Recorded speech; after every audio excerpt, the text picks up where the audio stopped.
Good morning and welcome to another Brunch and Learn with the fabulous team here at Lab. I'm Becky, I'm CEO and founder of Human First Collective, where Lab is one of our agencies, and we're going to be talking about travel and tourism today. So Lab as a business works within the travel and tourism space and helps brands deliver world-class experiences through innovative technology, and we're going to touch on some of that and how to bring that to life and how you can apply some of our thinking into your businesses today. If you were lucky enough to grab a brunch box, well done, enjoy. Hopefully it's arrived and you're welcome to tuck in and make sure you keep it away from, I know lots of people, their children end up stealing them. We don't need that. They're your brunch boxes. So enjoy. If you didn't get one, we need to make sure you get signed up sooner next time. As we go, feel free to ask any questions in the chat and we will do Q&A at the end. I've got a few that you've already submitted, which are great. So yeah, just pop them in the chat and they will magically appear on my iPad here. Thank you so much to the team for putting this on and for getting the brunch boxes out as well. Now, today we are joined by Lottie, our Director of Behavioural Science and Innovation, who is fabulous. I'm going to get her to introduce herself properly to you in a minute, but she's going to be exploring why potential customers browse your site but abandon at the last click, and showing how to turn browsers into guests using behavioural frameworks. So this is really interesting stuff. Now, I've seen Lottie speak many a time. I haven't even seen this talk, so I am going to be hanging on her every word, as you will be. She's going to be highlighting those invisible blockers in the customer journey and why understanding behaviour is essential for driving revenue and long-term loyalty. So Lottie, without further ado, I'm going to hand over to you. You can introduce yourself and then get cracking. Lovely. Thanks, Becky. So yes, Becky mentioned, so I'm Lottie, I'm Director of Behavioural Science and Innovation. And essentially my role when we work with brands is to help them better utilise their audience insights, market intelligence, and all the performance data and metrics that they have at their disposal in order to supercharge their customers' experience, both off-site and on-site. So I'm really excited, as Becky said, to talk you through today some of the insights that we've got around behavioural science and how important it is for us to be understanding the way that people are thinking and experiencing different stages within the customer journey, particularly in the travel sector. So I'm going to kick off with some numbers. So on average, if we take sort of a £20 million turnover business as a travel brand, on average, they're spending about £1.5 million a year in terms of their media investment. And that will include both media spend, but any fees for agencies, internal team costs, etc. So not a small amount of money. We know that 73% of people are steadily increasing the share of booking online. So we know that how important that online booking experience is, particularly for travel. And actually, we're still obviously aware that some brands don't necessarily have an online booking option. But the expectation of customers is certainly moving steadily towards that increasing share of online booking. And actually, 80% of people do say that they really value the ability to book online. So again, when we're looking at those situations where people are browsing a website and actually they have to ring up or they have to submit a form, 80% of people say that they want to be able to book online, and that really is an essential part of their process. So by not offering that service can in some instances be a bit of a blocker. And one of the sort of, I would say, scarier statistics, particularly from a website perspective, is that less than 40% of businesses claim to have a structured CRO program. So that's conversion rate optimization. So that's looking at actually what are your customers doing when they're coming to your site, and how can we improve the engagement that they're having and the likelihood they are to convert when they do come to the site and not bounce off somewhere else. I think that this is a really important stat to sort of bear in mind when we think about actually if we're investing potentially like £1.5 million driving people through to the website, if we're not then looking at what they're doing when they're there, then there's a really huge missed opportunity. And Forrester's actually published that brands that do invest in a CRO program will see typically 1.6 times greater growth rates compared to peers who do not. So the numbers really do sort of stack up to suggest, you really do need to be focusing on that. And one of the classics that we have, again, is looking at, we're quite cognizant of driving that traffic to the site. We're always talking about, being able to drive consumers through via all of the different channels, email, paid media, SEO. And we're always focusing on, driving the right, targeting the right audience, sending the right message at the right time on the right channel through to the website. And I think that's a message that, generally speaking, we're all very familiar with. But the challenge there is that actually it's the responsibility of the website, the tech stack you have in place, the UX and the overall customer journey on your website that's a huge part of that journey. So where you're planning all that time and effort into driving quality traffic through, you're really great, creating those really great experiences. But then the website, if it doesn't follow through on that promise, again, you're wasting all that money. And one of these stats here, which I thought was quite staggering, is 82% of travel bookings are uncompleted. Now, we know that people would bounce off for a variety of different reasons, which is exactly what we're going to talk about today. But if we think about that number for just for a minute, 82% of people start a booking process and do not finish it. That is a huge number of people that, for whatever reason, are choosing to drop out of that journey. So whilst you're investing all that time in your kind of media investments, are you actually optimizing your online customer journey for that experience? And the top reasons for abandoning that we've got here. So 19% of people will bounce off because they don't want to create an account. They're forced to do that. So we know that creating the option to have, you can check out as a guest, not necessarily ideal, but is definitely an option. That's why that's such an important aspect with some of those options, because people don't necessarily want to do that, don't necessarily want to commit, particularly if they haven't really generated that experience with the business and that association of trust. You're all of a sudden asking for quite a lot of information when you haven't necessarily developed the relationship there. 39% of people will bounce off because of extra taxes and fees. Now, obviously, this is a really big one for the travel industry, because we know that there's additional costs that can come in at different stages within the journey.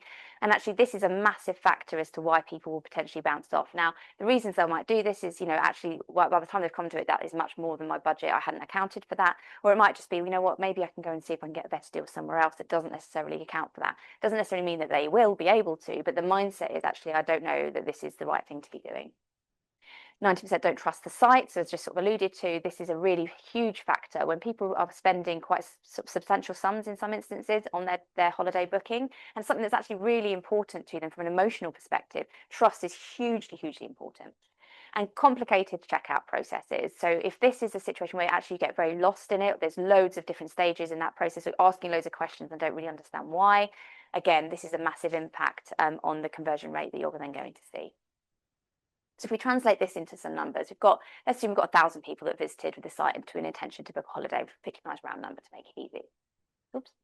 18% of those have dropped out because of the complicated checkout process, and they're not happy with that situation. So we've lost about 180 customers from that purchase journey. You may have spent £4,000 in each of those journeys. So what we're seeing is a huge increase in the likelihood of people, of the amount of money that we're losing as a result of the fact that we've lost all those people during that process. And this sudden switch in behaviour essentially is due to a mindset shift. So we know that they've been on the site, they've been evaluating loads of different pages through that process. So they're really engaged with the business, but all of a sudden they've switched off. And that generally is because there's been a mindset shift from their perspective about what they're trying to achieve at that stage.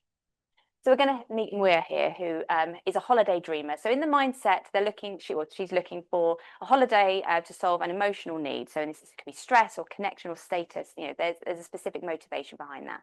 Feeling of anticipation and excitement. They're feeling really a real sense of their future self in that experience. They can envisage themselves on that beach with a drink in their hand, enjoying the sunshine. But Muir also has another kind of, I guess, maybe like an alter ego, if you like. So same person, different mindset. So this is the guardian. So the mindset here is a vigilant. They're looking for reasons to retreat to safety. So I mentioned earlier on, there's a bit of tension there because also they're very aware of the fact they're suddenly going to be spending potentially quite a lot of money. Now, despite the fact you might offer kind of a booking process where you can break that down into small chunks, at the end of the day, the sum is still the same. And so all of a sudden, there's that shift from sitting myself on the beach to, oh, okay, well, actually, that's a huge amount of money coming out of my pocket. And what if this isn't the right decision to be making? So that really just represents that mental tug of war that's going on inside sort of everybody as they're going through that travel booking process, because they have the tug of the experience, what they're going to have at that time in the future versus what they're having right this moment, right here, right now. And that journey was, we mentioned, starts with the sort of different stages. So to bring that down to kind of that more behavioural viewpoint, so fast thinking, it's where we have 95% of our thought process. So because we have to make so many decisions every day, it's sort of categorised into this fast thinking process, which is more of that emotive, inspirational, unconscious decision making process. And only 5% of our sort of decision making process is more of that vigilant, rational, and more conscious and slower pace of decision making process. But ultimately, whilst our journey may start with that faster paced approach, the transition to that slow thinking, the actual site and the journey needs to account for that and that change in pace, essentially. So if anyone's been to any of their kind of behavioural talks previously or kind of engaged in any behavioural content, you may well be familiar with the COM-B model that we use for diagnosis, but I'm just going to run through it very briefly anyway. So COM-B model stands for capability, which is asking, do our customers have the ability to complete the action? So are they aware, as a really simple example, are they aware of the brand? Do they know who we are? Do they have the opportunity to complete the action? So are we asking them to fill out a form that takes 20 minutes and actually they don't have 20 minutes in order to do this? And so that would then be a barrier. Do they have the motivation? So why is it I'm going to book with you right here, right now? Why can't I just sort of come off and I'll do it at the weekend? So that, it actually doesn't really matter too much whether I do it now. And if there are any blockers at any of those different stages, ultimately that will prevent the behaviour happening, which obviously in this instance, it will be kind of booking a break. So let's go back to, and we are again in our holiday dreamer and the guardian mindset. So breaking that down from the COM-B perspective, so within that holiday dreamer capability, so what they're thinking about in that stage is, can I see myself there, like I mentioned? Is there that mental stimulation of the holiday? Can they actually see themselves on that beach with that relaxing experience? Opportunity, like, is the destination trending? Does the vibe in the photos, description match who I see myself as being? So that's very much from that opportunity perspective and looking at it from a social standpoint. And then motivation, do I look like the person in the photo? Do I deserve a holiday like this? In some of those considerations, particularly if it's a high price point holiday, it might be that it's a really special holiday. Like, actually, do I deserve, should I be spending this money? Or actually, maybe I should be looking for something a little bit cheaper. But then the guardian, they're moving then into that mindset of sort of slow, rational, demanding, and conscious. So capability, like choice overload. If they're trying to pick between 5 different, let's say, insurance add-ons, or they're trying to kind of pick between different room bookings, like that's massively overwhelming. Like, I love the idea of this, but actually the practicalities of booking this is just becoming too much. Physical, so as I mentioned already, the form is too long. The discount box reminds them if they might be overpaying. We're going to talk about that a bit more in detail in a moment.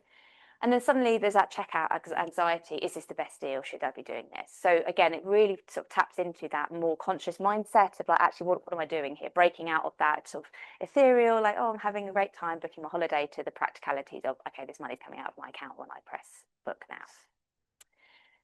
So actually what we'll find is that a lot of that breakdown in that journey, so when we're going through that conversion stage, actually is down to a lot of that rational and conscious demanding thought process. And we know that it can either be intentional. So that's not to say that creating that friction is always a bad thing. So there are instances where you want to do that. So if it's an intentional friction point that you've created, so safety check, using the review your details screen for high value bookings to prevent somebody from making a mistake that then actually you've got to go around and fix for them because they've made an error. Providing the insurance options for them to, that isn't necessarily an issue, provided it's not too overwhelming. And the IKEA effect, so but giving them the opportunity to kind of build something themselves, again, might take a bit more time, but actually it has an overall positive effect in terms of their literal sort of buy-in to that holiday, because they feel like they've really tailored it and it's so personalised. But when it's accidental, things like data or asking for too much information too early on, like, why do you need to know this about me? Like, there's no necessity for it. Trust breach and not being upfront with fees and taxes, you kind of keep that to the end. You might think, oh, by the time they've got through to that process, they're going to be so bought into it, they won't care about that. It's not going to happen. You need to have that upfront honesty. And that journey disconnect. So the offsite journey promises something that the on-site experience just doesn't deliver. So it could be there's a disconnect with the messaging, pricing, whatever that might be. And again, like, they're obviously accidental examples where that friction comes in that's really going to hamper your conversion journey. So really the key is to protect that kind of dreaming sensation and not trying to force people too quickly or too jarringly into that sort of slower pace to actually now the reality of what I'm doing here and now. So we can look at, in a bit more detail, some culprits of that conversion loss and where we're seeing that drop out. So these are 3 sort of typical ones in travel sectors. So that loss aversion, which people dislike losses more than they like the gain of the equivalent. Ambiguity, which is one that's quite common, particularly travel. If it's like, I don't really know what it is I'm booking here, I'm not really sure what it is I'm having to pay for, what's included, what isn't. And then choice overload, again, another classic, when we've got so many room booking options, I don't even know where to start with any of this. I don't really know what the difference is in either between any of them, so I don't know what to choose. Let's go into a little bit more detail. So here, like, they've shifted that loss aversion mindset. They've shifted from an excitement of a warm beach, we mentioned, on a holiday that they're going to have to spend their hard-earned money paying for. So they've seen potentially a prominent discount code. Now, we might think that that's really positive, because actually we're going to give people the option, there is an opportunity here to maybe discount your holiday. But actually, what you're setting them in the mindset of is, oh, you know, actually maybe I'm paying more than I should be, and actually this is now switching it from I'm really excited about this holiday to actually is this the right decision to make. And if you book now, you might find it cheaper tomorrow. Like that in the sort of thought process is that actually is this the right thing to be doing right this minute? And there hasn't been enough build up of like, yeah, this is the right decision to be making. You need to book this today. Maybe I should wait. Maybe I'm going to leave it. And I think this is actually a really interesting example from a travel brand that we found, that actually they have put their discount code up front, as in literally really up front. So this is the search bar that you obviously can use. Now they've when you go through the process, actually the discount code cell you can populate that with a different code, but it's already pre-populated with this vacation at 25 in that space.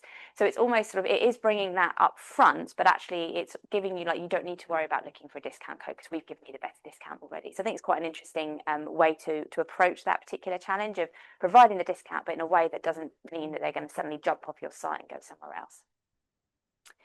And what particular interesting area that I think is an area of a bit of debate around kind of the use of things like colours, particularly like buttons. I think that's quite a popular one. People go, oh, you know, if you need to change this colour to this, that's going to change the world.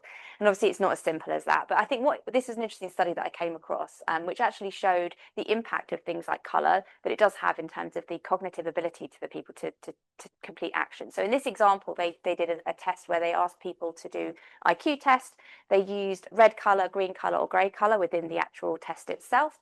And actually what they showed was that there was a sort of an impairment essentially within the group that was shown with a red number essentially on the IQ test versus those that were shown green and grey.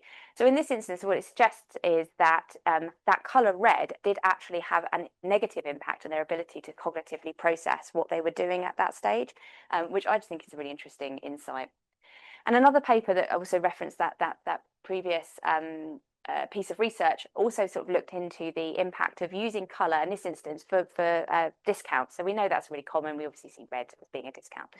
Great. But actually what this showed was that if you use discount text in red, but the discount is actually a bit rubbish, it has a massively negative impact, because the preconceived idea is that this is a really great deal. You're then telling me that it's like 2% off or whatever it might be. And you're like, well, that's rubbish. Or 10% maybe in some instances, like, well, that doesn't really mean anything. Like, I'm not really getting anything for that. And actually that has a really negative impact. So again, utilization of colour does have potentially quite an interesting impact on that customer journey, and kind of understanding that I think is a really interesting area. And we've got some examples here, and I'll talk about some caveats or considerations around colour in a moment. But here we've got two nice examples. So on the left-hand side, we've got, at the top, we've got prices may go up, book now to secure this price. But when you come down, actually in the red bar at the bottom, we've got continue. But actually, if we'd move that prices may go up to the bottom section, like, you're encouraging that action in the same space. Like, actually, you need to take this action now, because otherwise you might miss out. And I'll talk a moment about branding and how that has an impact as well. But I think just to highlight here, where we've got red, that actually Jet2 Holidays, obviously their branding is red. So there's obviously considerations around the context that colour appears in as well. So where it's red, if red is the brand, red maybe doesn't have the same association. Again, there's studies around kind of how that context impacts the response to it. So just because if your branding is red, then red feels normal, it feels natural. It doesn't create the same response in you as it might do for another brand. The brand on the right had a very neutral palette, very kind of greys and blues, like light colours. And then all of a sudden you've got this red banner in the middle of it. And so actually that is quite standout. That is quite jarring. And potentially in that instance, you're then going to have maybe not the same response to this colour, red, as you may do on the other brand's colour, red, because of that brand association and how that's actually sitting as a context. And actually another point here around that book online, again, like kind of softening that, you still can generate that need to take action now, but without, you know, book now, like really pushing that message in someone's face, because we know that they want to book, like they know the process. Like, how do you soften that and make it a little bit more of a relationship sort of building process rather than just demand?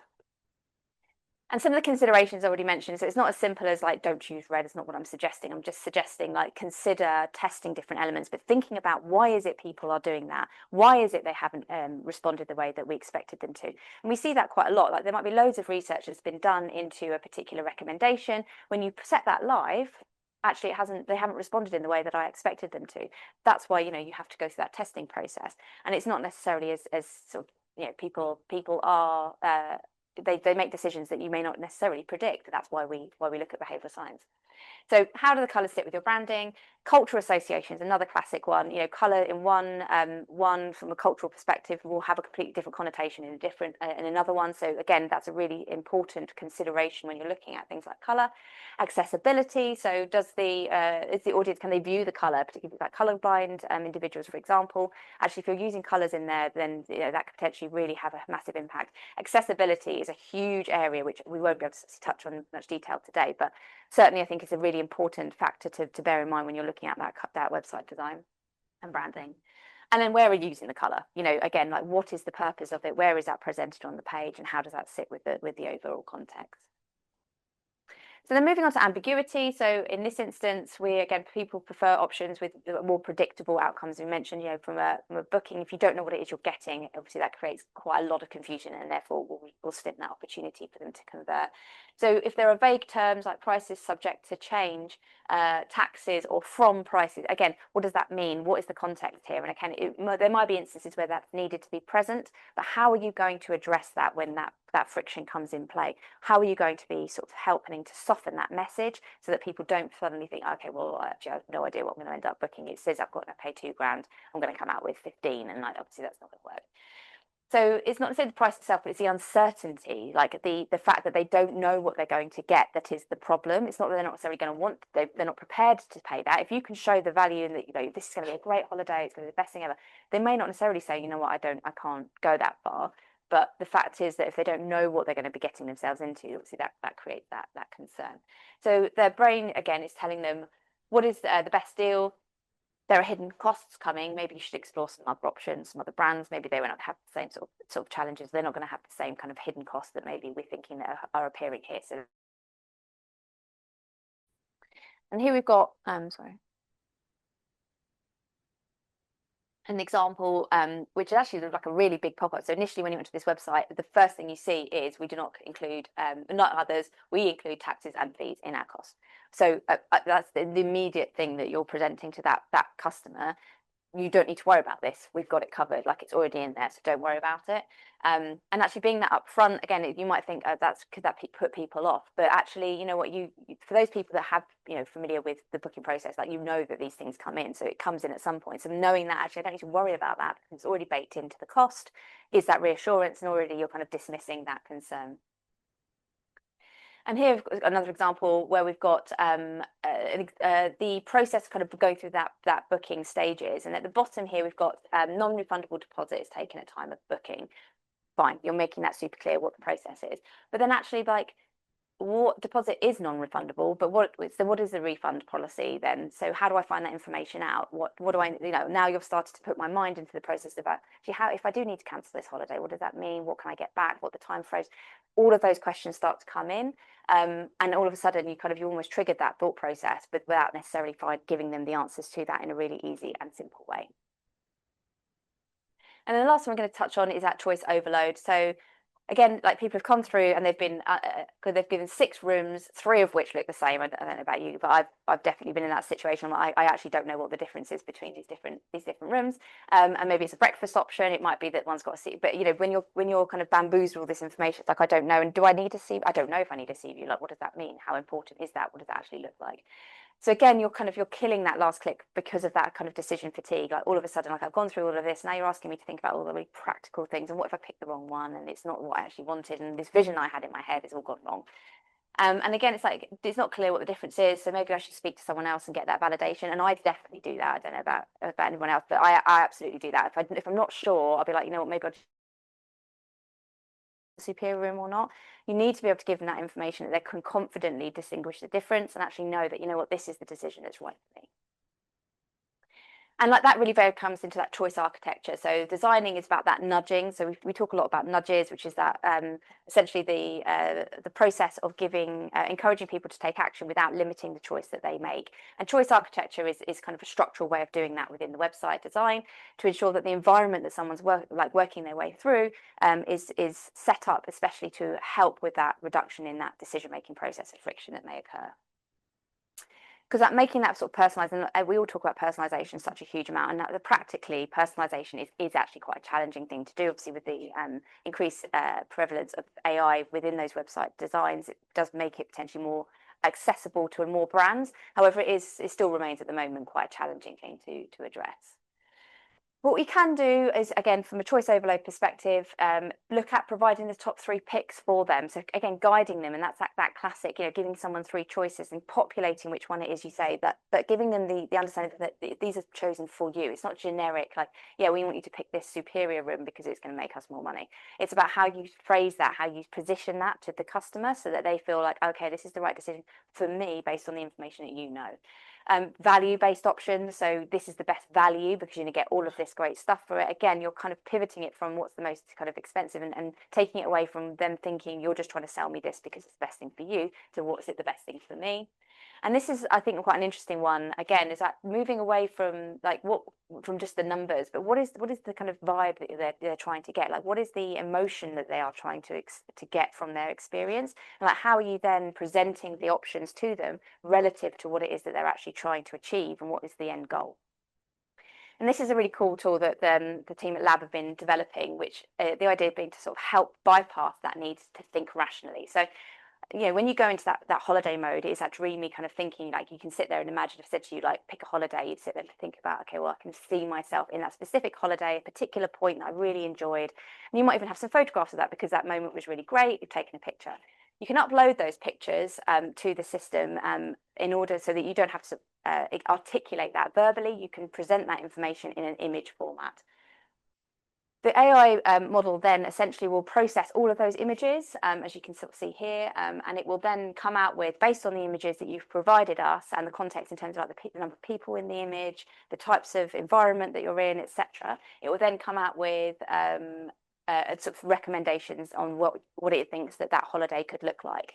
And again, I don't know about you, but this is, I think, quite an exciting option where you can help people to guide them down that decision-making process. Because when you're in that situation, like, I want to go on a new holiday, I want something new, something different, but I just don't know where to start. Yes, you can go to sort of different, like Instagram or wherever, to get some of that inspiration. But sometimes it's just like, actually, I want to get my head out of my head and tell you what it is I'm trying to think about, and then want you to kind of design that. Actually, the tool will then be able to populate or pre-populate some of those filters in some of the websites for you, so that then you don't even need to think about, okay, well, I've told you in the images that there are 4 people that I need to, so therefore it's already populated that, and the fact that there are children in those images, etc., etc.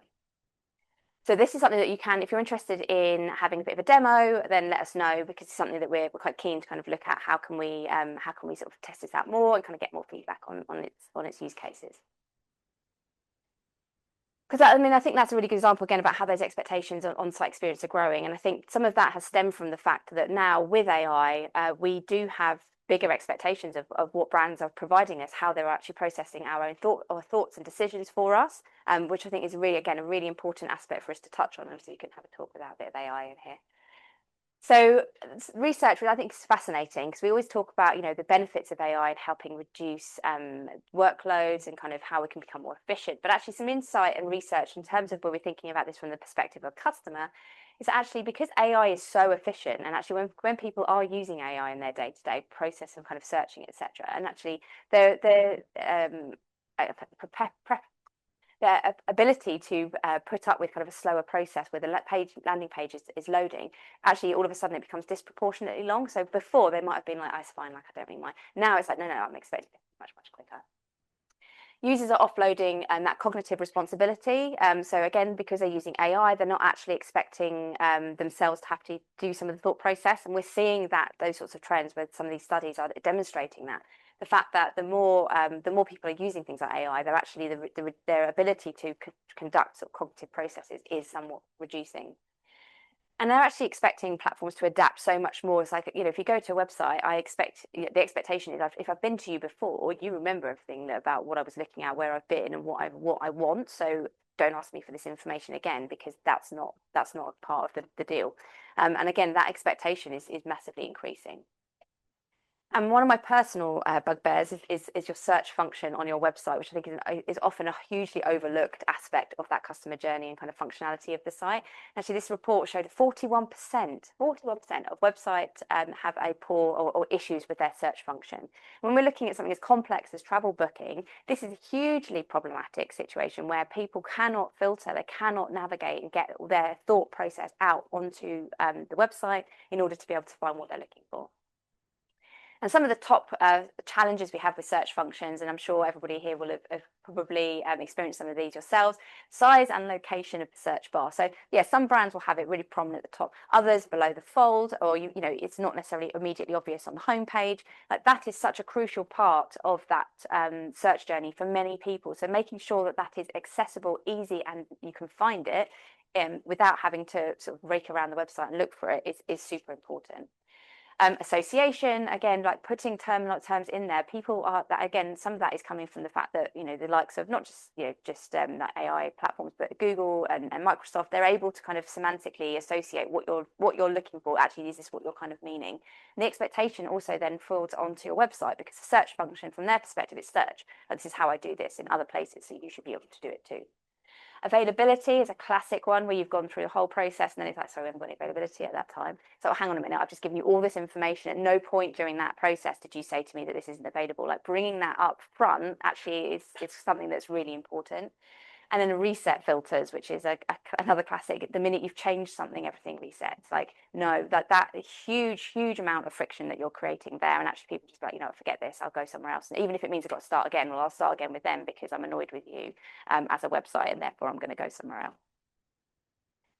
And I think really what we're trying to say here is like thinking about your tech, and actually, does the tech that you have from your website actually functionally allow you to deliver what your customers need? And that's a hugely important factor.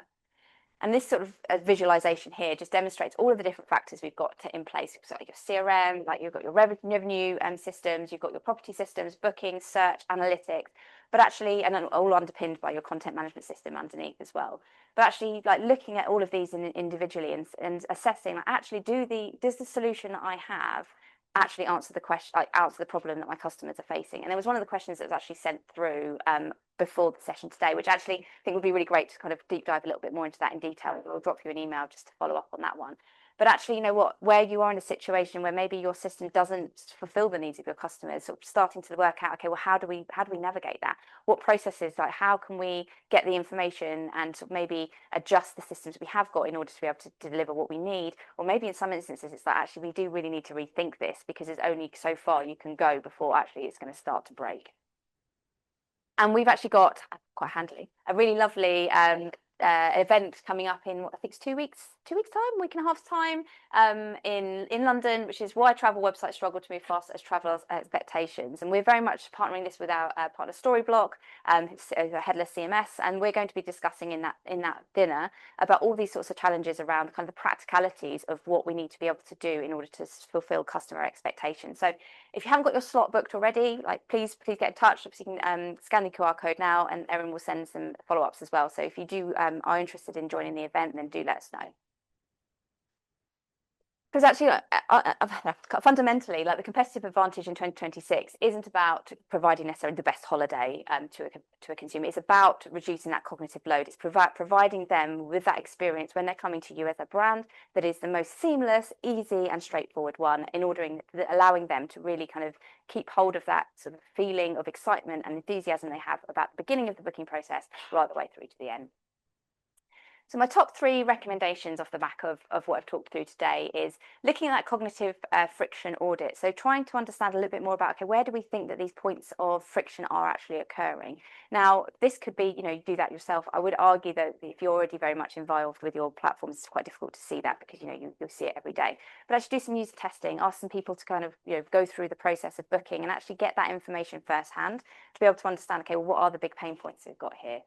This very much ties in with like mapping that customer journey on the site. And once you've got those 2 aspects, in fact, looking at then the tech stack that you've got in place, like what do these needs mean in relation to what we can actually deliver and what we actually need to adapt, is going to be a really easy sort of process for you to identify, okay, this is the key problem, which will then help to understand, okay, what do we need to do about this? What kind of business case do we need to start to build? Because actually maybe it is that we just need to fundamentally sort of change how we're structuring the architecture for our site. And then finally, establishing that baseline of overall performance of kind of what's going on. Because I think if you don't have that understanding of, okay, well, where are we versus our competitors? What is going on? Where are those points? And actually, what does this look like right here, right now? When you then go on to make changes to the site, you don't necessarily have a good grasp of, okay, well, where were we and where are we now? So it really sort of is a fundamental necessity. So always recommend making sure that you've got that understanding. So what I want you to leave with hopefully today is an understanding that the role of the website actually in that customer journey is fundamentally changing. Like the expectations that we have from websites, the place it has in our journey is fundamentally changing. And the question we have is, are you ready? Is your website ready for those fundamental changes? So thank you very much for listening, and you can link contact on LinkedIn. I'd love to hear from you if you've got any questions. That was brilliant, Lottie. I absolutely love that. I'm glad I hadn't looked at it before, actually. I enjoyed every minute of it, as I'm sure the audience did as well. There was so much in there. And also, I'm like chief holiday booker in our family, not just for us, but for my parents as well. I mean, love it. I love the research. So actually, in a world where some people are outsourcing some of that to AI, go find the options, I'm like, oh no, I like that. But also, I end up with a spreadsheet, which again, it's like, what are people doing that they're not doing on your site, but they're finding their own workaround? Yeah. So I end up with my spreadsheet trying to rank the different things and the different rooms. Yeah. Because that is confusing.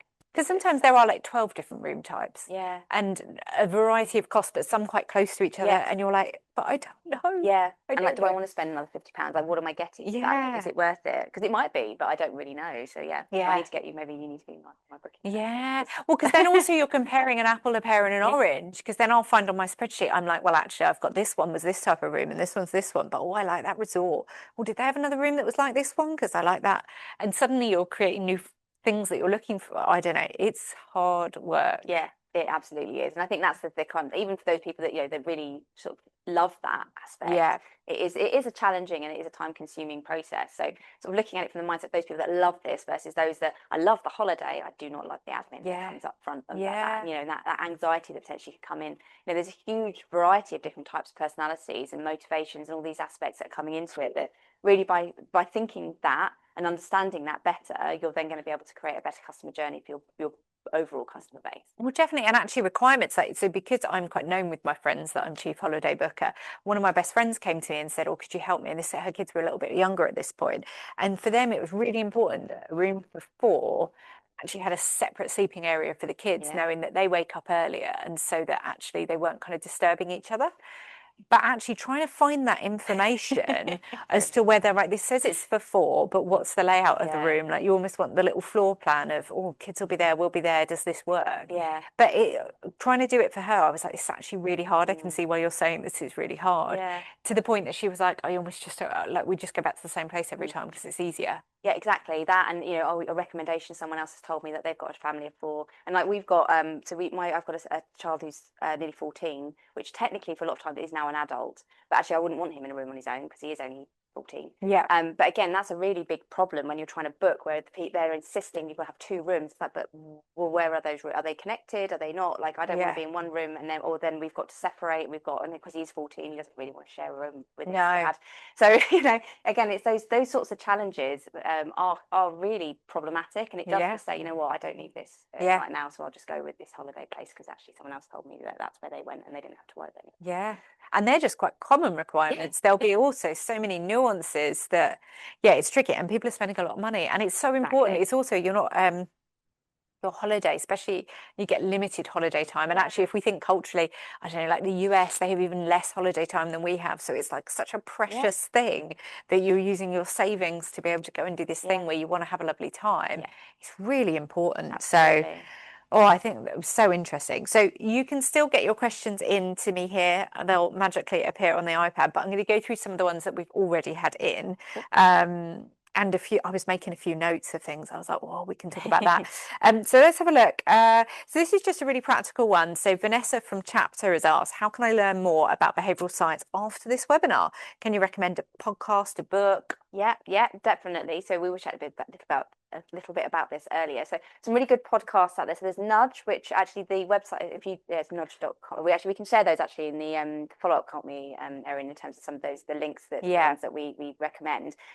Really great podcast. There's also I wrote down behavioural science for brands. I'm really bad with names. I can't remember all the names of the people that are on them, but that's a really interesting one because what they do there is there's 2 experts and they discuss a lot of different brands and like how they've used behavioural science essentially in like kind of their brand launches or kind of different aspects of what's worked, what hasn't worked. So they're a couple of my sort of personal favourites from a podcast perspective. There are lots of others, but I think they're 2 at the moment that I'm kind of particularly listening into. We've done a lot with the Mad Masters, which is a really great course that you can do. So I think it takes about like a couple of months to get through, but the content is really rich, really, really insightful. And actually, there's just loads of great examples of utilizing behavioral science within marketing. And I think that's the key, isn't it? That kind of, it is bringing it through to marketing. So that's a really good recommendation. Another one, there are some courses. Future Learn is a platform where there's quite a lot of courses there as well on kind of behavioural science, some of which aren't necessarily marketing specific, but I did one on behavioural change, which was really interesting. It was more geared towards the sort of medical and healthcare sector. However, really fascinating to kind of really understand like how some of these models, like that's all about COM-B, how it's used, the principles of it, which again, I think was a really nice way to sort of see how that's kind of works and then how you could actually apply it in a different context. So they're just a couple of kind of the favourites. Definitely. And we've got lots of content as well. Yeah, and I think also like trying to look out of sector sometimes is really good because it inspires you to think in a different way. You don't want to just do what others in the sector. I was just thinking, I had to quickly Google it. Richard Shotton's book, so his recent one, The Hacking the Human Mind, is really good. I just did the audiobook on that and really enjoyed it. And the Nudge podcast is like there's such an archive of episodes there, and they kind of they understand human behaviour. They're short, like 20 minutes to 30 minutes, and some even kind of snappier ones, but really, really good. I listen to them in the mornings when I'm getting ready. And Phil Agnew, love him. He's there's nothing that guy does not know, and some good guests. So I did love actually was when you sign up for the newsletter as well, you get a little message, which like, felt very personal. It was just really nice. They thought about everything. Exactly, like the whole journey. When also they quite often do tests within their own marketing, and then if you like a month or so later, they'll tell you, by the way, and I'm like, oh, I got that version of the email. Oh, I see what you were doing there. So they're actively putting into practice what they're talking about. Really good one. And obviously we've got loads of content across Lab, across Reflect Digital, across Human First. So just kind of checking out what we've got going on. We have been just quickly. We also were doing a few like little like short sort of training sessions as well. So we can just do a kind of little mini introduction to behavioural science for your team. So if you are interested in anything like that, then just drop us a note and let us know, because we're happy to do that. Definitely love that. We then have question. So someone out of sector that's with us today, lovely Nina from the Guide Dogs. Hi Nina, I hope you're well. Nina has asked, which factors are unique to travel and which factors do you think are relevant across all sectors? So coming from third sector with some commercial products. Yeah, it's a really good question. So I guess I don't think there are many that are particularly like exclusively from a travel perspective. I guess the mindsets are going to be slightly different because depending on what you're doing. So, if your holiday booking does have more of that, maybe slightly more of that friction between the like ideation sort of period and then the actual kind of direct into conversion stage. But I think a lot of them, like the prospect of even choice overload, if depending on your product service and actually what you're looking at, can still be quite overwhelming, even if it doesn't feel like it's necessary load. So 5 options for one brand might not be as bad, but for another, it might be like, actually, no, that is too many options. So a lot of these factors aren't necessarily specific just to the travel sector. And I think you can utilize a lot of these elements to think about what is this actually, how is this impacting our journey? Obviously, if you're looking at things like getting in touch, so where we mentioned, people wanting to book online, obviously that isn't necessarily going to apply to every business. So in some instances, like people can't just book something online, they need to ring up if it's like a B2B situation where you've got to have more context to that. That said, providing some ability to provide that kind of online interaction, I think still is quite valuable. So I think all of the aspects we've talked about here definitely can be then applied to different sectors. It's just sort of thinking about exactly what are those different examples of how that's applied. Yeah, and that situation that the human's in, like the importance of what it is they're doing, and like we innately, we just don't want to mess things up as humans, do we? No, That's kind of built into our and you don't want to get it wrong. And actually, if that's buying something, I don't know, a train ticket for tomorrow versus a holiday that's all of your savings and impacts all your family having a good time or a bad time, there's different level of concern there that goes into it, isn't there? I think what's interesting, because I think from a charity perspective, I guess maybe the difference there is that the concern will maybe be slightly different. Like, you may be not as concerned about whether I'm going to make a mistake with this necessarily, but it's more like, is this the right place for me to be putting that donation? Like, actually, is this the right cause? Like, why have I come to the point where I'm going to do this? So I think that with the charity sector, that is a slightly nuanced area versus maybe some of the other sectors where it is more about, okay, well, what is the motivation for me to be donating this in particular to this charity? So yeah, because we all have so many reasons to care about so many charities these days, don't we? And different things that have touched you in different ways throughout your life.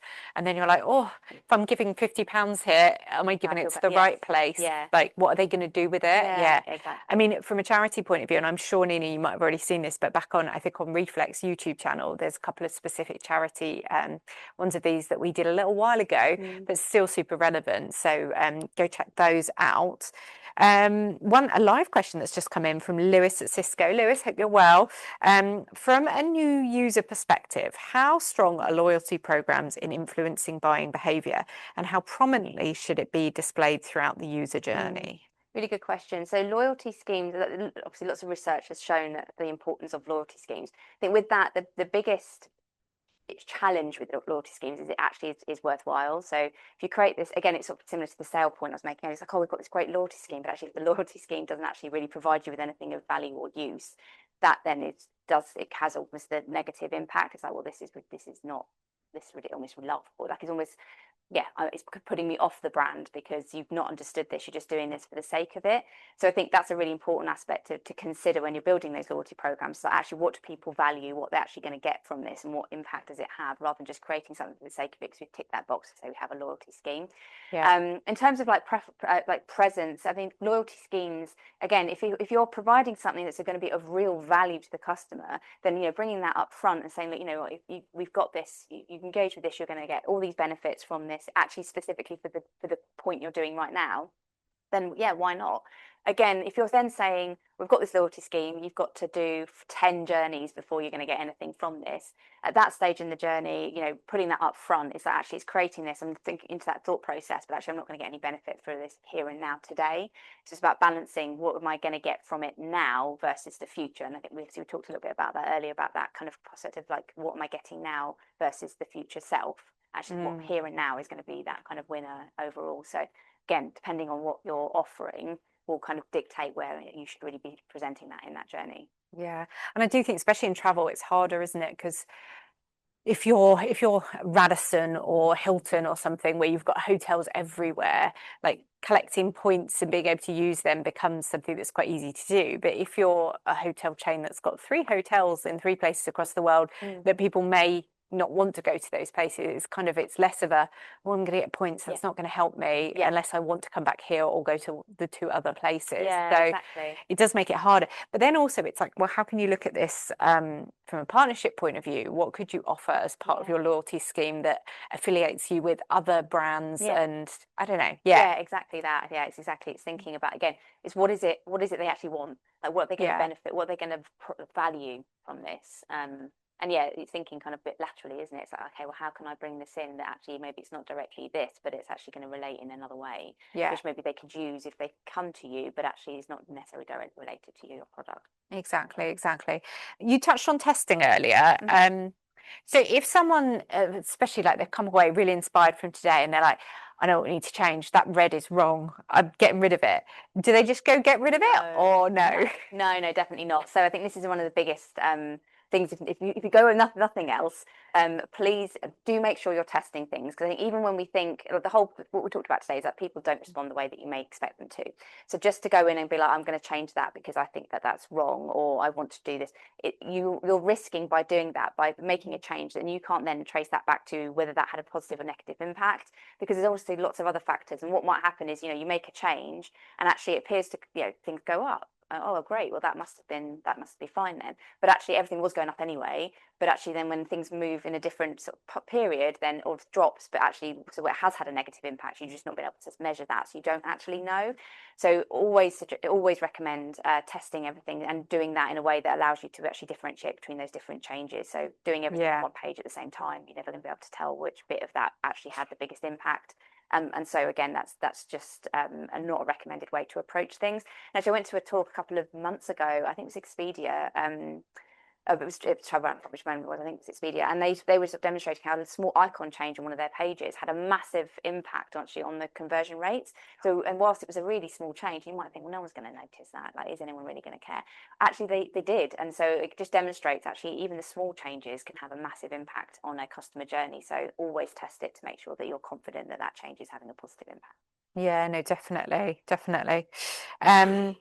And I thought the discount codes conversation you had in there was interesting. And I thought it was interesting as well that pop-up of taxes and charges are included. Because I suppose that anything like that is really interesting because if you're comparing, like we've all got multiple tabs open. I mean, don't look at my tabs ever.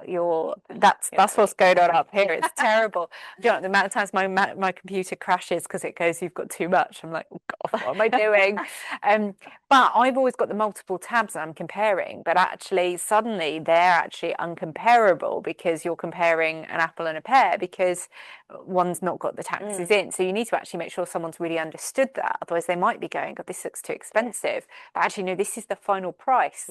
Over here is not the final price. So and actually that piece around if you have teased someone with the idea of a discount code, they're then looking for it, and I think there's so much to think about there because again we all do that, don't we? Go and Google brand discount code, and then you go and try all the ones that don't work. Exactly. Then you're almost like, well, can I make one up? No, that doesn't work. Yeah, exactly. And then you're like, oh, actually now I've got to go and do something else, and I've forgotten to finish it off, or I'll get distracted because actually then I've seen a code for something else, and I've done exactly that. And I think it's a real kind of a sort of whole affiliate world's another completely separate conversation anyway, isn't it? But it's a really interesting one that I think quite often is overlooked as being kind of a source of where you're losing that traffic. Definitely. I've had it before where you've got the discount code and then it doesn't apply to what you're trying to book.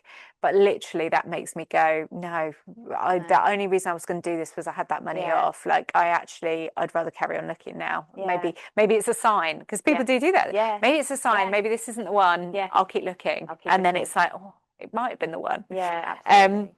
So we've got a final question, but before we go to that, we're going to go to some feedback. So I'm going to tell you what the final question is.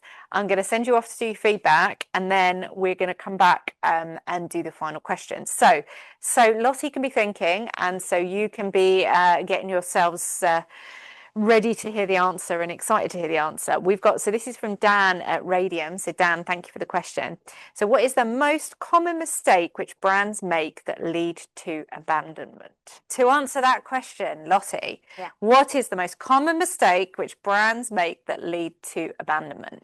I would say asking too much information and not explaining why that's needed at that point in the journey. So we know that there are certain aspects that you just need to get that information up front because otherwise, you're going to have to gather it at a later stage. But the question is, like, is this needed right here, right now? Do I need to be asking this of this person? And if I do, have I given enough explanation as to why that information is needed in that format? So, and really, I think a nice example of travel is things like passport details.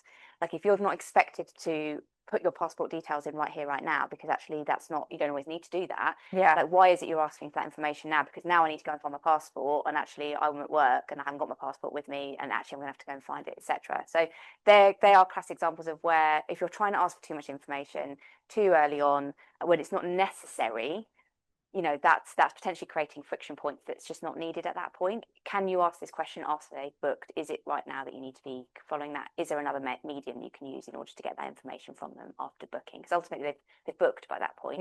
So therefore, there's that post-purchase opportunity for that information potentially to be gathered then instead. And making it exciting. Like I've got a holiday coming up and they sent me a message the other day asking me some questions to help tailor something on the holiday. But they made it exciting. I was like, oh, I'm excited to fill this in. But actually, if they'd asked me just after I booked, I probably would have been like, I don't know. I just let me go and celebrate that I booked the holiday. Exactly. Leave me alone for a minute. Exactly that. It's a really good example. No, really nice. Brilliant. Thank you so much. Lottie, you have been fantastic. Like I've learned a lot and I get to learn from you all the time. So I know our audience will have learned a lot. So we really appreciate you. Thank you so much. Back on screen is the dinner. A couple of you have signed up already. So thank you. We are short on spaces. So get your name down quick if you really do want to be there. And you will hear from us. We will get a follow-up out to you. We'll get these slides out to you so you can check those out and go and work out what to do next. But thank you so much for joining us. As always, we've got loads of content coming up. So you're in our fold now. You will hear from us and the team about what's coming up next soon. And enjoy the rest of your Thursday. And we're nearly there. It's nearly the weekend. So yeah, happy Thursday. Thank you, everyone.